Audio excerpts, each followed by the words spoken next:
Hi everybody, welcome to the Your Friendly Banter.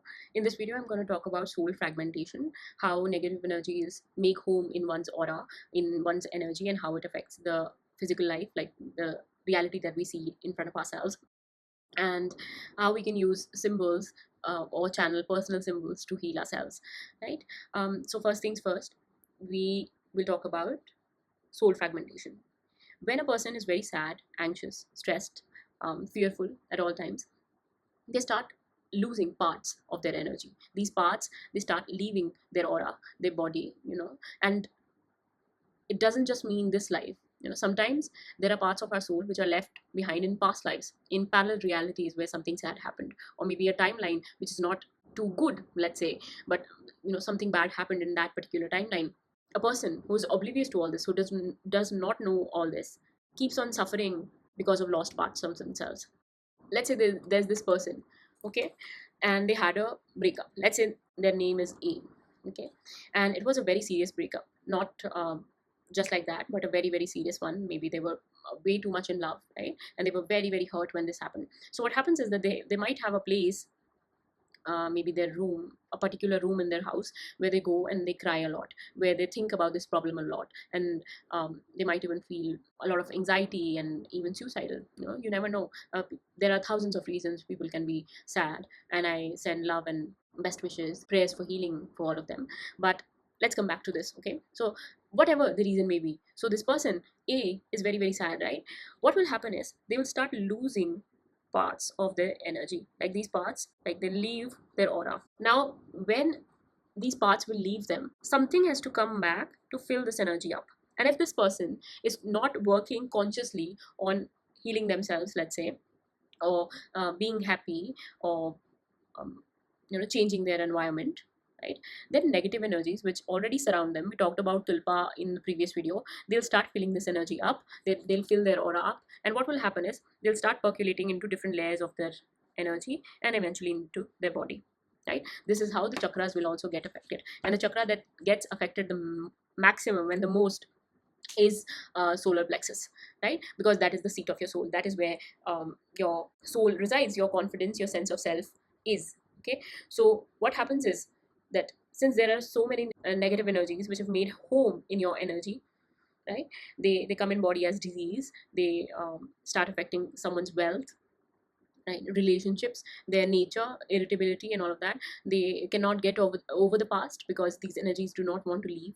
So they start getting into addictions and bad habits and all those things, so that they do not ascend. And the cycle keeps on continuing until one day when this person decides that they want to heal.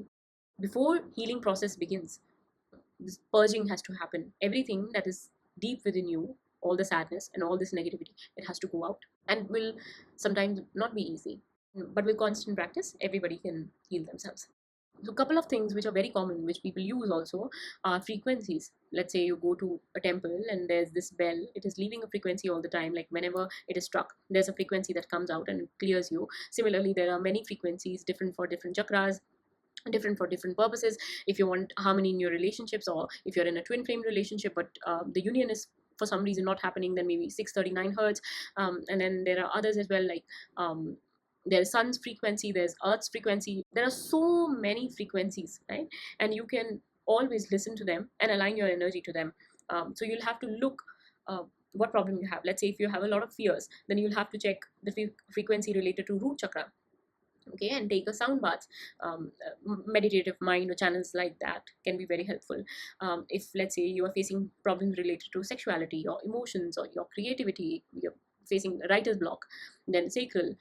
If you do not feel confident or are too overconfident that you end up making fool out of yourself, then solar plexus.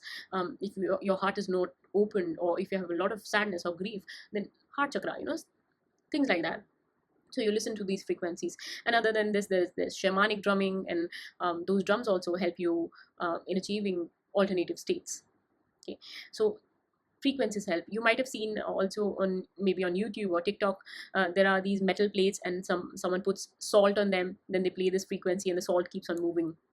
And there was this Japanese doctor also, I'm forgetting his name, who did water experiments and showed that when we say different things to water, the vibration of that water changes and it helps us. So maybe you can wake up every morning and hold a glass of water and say let's say om, and constantly chant om into that water and drink it. That will also help you alleviate a lot of your problems. And this is something that I heard from a really amazing and very aligned person. So I think you can take this advice, the one with glass and om.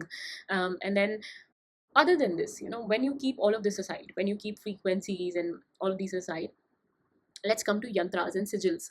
Some people use sigils or some kind of particular symbols to achieve certain states or to align their frequencies. And then there are thousands of symbols for everything. Every single thing is a symbol in itself.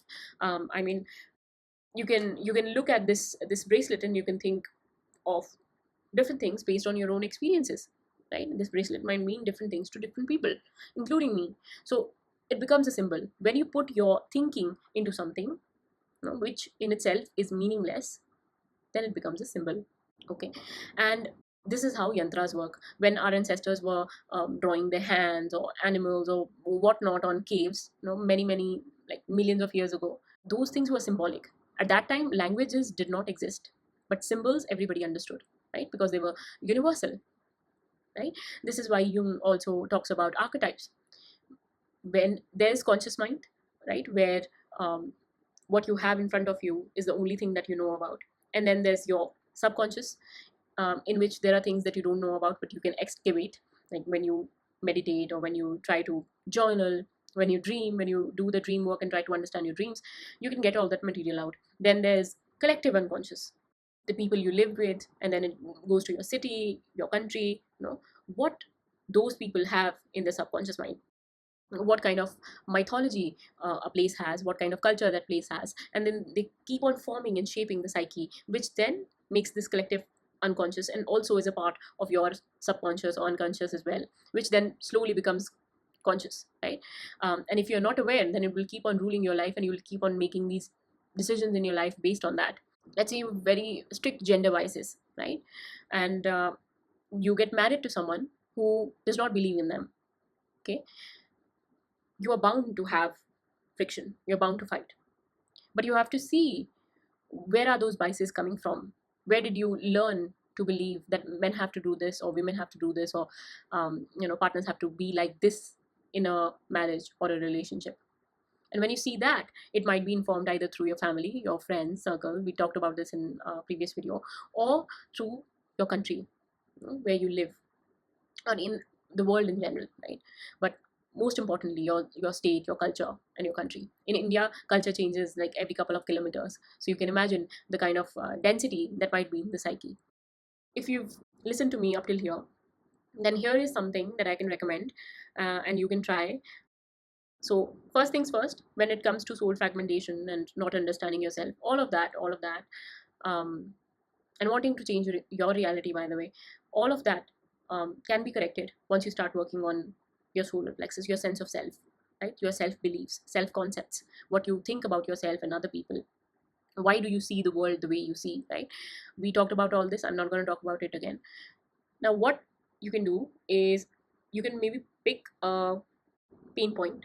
Let's say if there's a fear that exists, be very specific about that fear.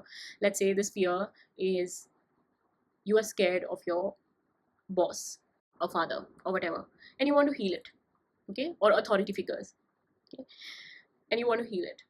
What you have to do is you just have to sit for meditation and connect with your higher self. You can believe in God or any form that we see around ourselves, or just pure light. It doesn't matter. You can call it universe also if you don't believe in higher consciousness or things like that. And keep on sitting in meditation. Breathe, breathe in and breathe out. Keep on doing that, and then ask for a symbol. Ask for something which will help you heal this fear. It can also be, by the way, financial problems or whatever problem that you want solved. Or if you're, let's say, going for an interview, if you're going to maybe present something in your class or college or at your job, or if you're an entrepreneur, if you want better investors, things like that, or if your relationship is not good with your spouse, even in that, what you have to do is think very specifically of the topic that you want to heal, or you want advice for, that you want to be better in, okay, and call for a symbol. Now that symbol can be a plant, a medicine, an animal that you might see, even a person, a place, an element. There are so many things, a room, whatever it is, whatever it can be anything. Now when that symbol comes, you have to make sure that you're feeling calm within yourself. If you feel any sense of anxiety or fear within yourself, then it's not the symbol that I'm talking about. It's not the healing symbol. It will not heal you. Okay. When that symbol comes, imagine that symbol to be a part of you. You can imagine that in your heart, or um, in your body, right? Especially maybe in a part where you feel any kind of pain. You can just visualize it. But the way that you work with that symbol is you print it out. You search for its meaning as per your mythology, your culture, your familial, like how your family sees that symbol. Don't go around asking them, but if you showed it to your parents, how would they see them? And try to understand what that symbol is saying to you, is talking to you about.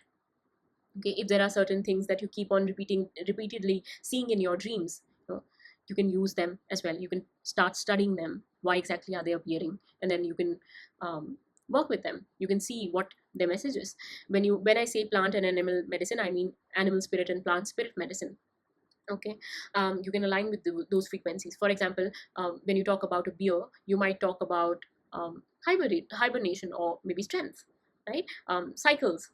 When you talk about whale, you might talk about something ancient. If you see an eagle, then maybe it's about your vision. And if you see a hawk, then it's about seeing the bigger picture. If it's a dog, then maybe loyalty or whatever. So you have to see all perspectives, from your culture, from your mythology, from your own psyche. What is your experience with that particular symbol, or the thing that you're seeing, or the place that you're seeing, whatever? Why is it coming into your reality? And you have to take that wisdom and apply it into your life. Now it might seem very, very flimsy and very imaginative or whatever, but it is extremely helpful. It has helped me immensely, immensely, immensely in my life, especially using symbols for dream work. Like, I used to see dreams, and then I noted down whatever symbols I kept on seeing in my dreams, and then I started researching on them, and I saw how they mirrored my reality, how they were shaping my reality.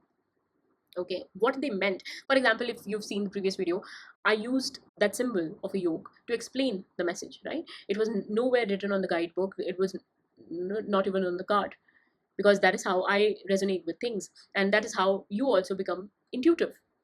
Okay? Intuition is a muscle, and you have to keep on using it to make sure that um, the energy that you're catching is the correct energy. It is something that will help you. For example, let's say if a person gets red ruby in their head, that's the symbol that comes. Then check what ruby means. What it stands for in astrology. Maybe, are there any stories related to ruby in any culture? Are there any beliefs related to that particular gemstone? Which finger is it worn in? If you decide to wear, what does that finger represent? So you have to kind of go deep within it and see how you are getting a suggestion to mend your reality.